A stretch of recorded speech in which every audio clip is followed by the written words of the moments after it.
Hi, and welcome to Lesson 5, Step 2, Setting Your Color Space. The color space that is saved with your photo can affect its print quality.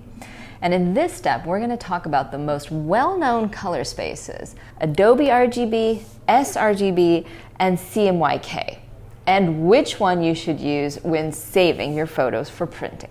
Photographers actually began experimenting with color photos as early as 1861. For real.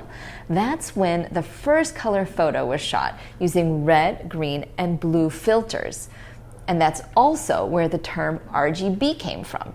It's an abbreviation of red, green, and blue. Now, a color space is a way of organizing colors so that they can be reproduced. You can think of a color space kind of like a map. And some maps are bigger than other maps and include more information, just like some color spaces are able to show or print more colors than others are. Well, for photographers like us, color space is especially important because it's how we make sure that the colors we want represented in our photos are actually shown correctly, both on screens and in print. Color spaces, they try to reproduce all the colors that we can see naturally, but until now they haven't really succeeded because our eyes, I guess, are just simply too awesome. However, color spaces can reproduce a sufficient range of colors to create amazing photos. Each color space is slightly different though. So you're going to want to save your photos with an sRGB color space. But let's look at this visual together so that I can explain why. You don't have to take just my word for it. This big rainbow visual space shows the full range of the colors that are visible to the naked eye. So that's the full color gamut. The smallest color space is CMYK, which is an abbreviation for cyan, magenta, yellow, and key, which is black. So you can see that one here. Way back in 1906, a printing company discovered that those four colors can be combined to produce nearly an unlimited number of richer, darker tones. CMYK is often associated with printing, and many older print shops prefer files saved in CMYK. However, because it has a smaller gamut than RGB color spaces, I don't recommend it for printing photos. sRGB and Adobe RGB are the other prominent color spaces, and you can see that their color gamut is much larger than CMYK.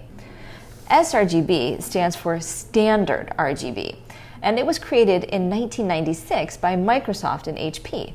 They wanted a way to standardize colors for screens and the internet, and they proposed sRGB. And today, actually, it remains the most functional and widely used color space in the industry worldwide.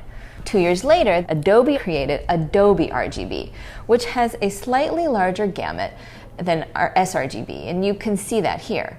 However, that larger gamut doesn't mean that you should always save your photos with Adobe RGB.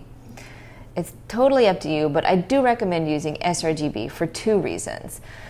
One, the difference between the two is so small that it's almost never visible in prints. And number two, Adobe RGB is just not readable by as many monitors and printers. So when you're editing your photos, it's totally possible that your computer monitor won't be able to display the edges of the Adobe RGB spectrum. So that means you could not totally have control over the colors that you're seeing in your photos because you can't actually see them on the monitor that you're using.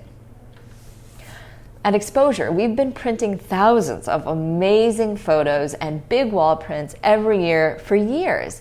And we recommend that you save your photos for printing with the sRGB color space, although a larger space such as Adobe RGB is also good. So far in this lesson, we have talked about the file types and color space.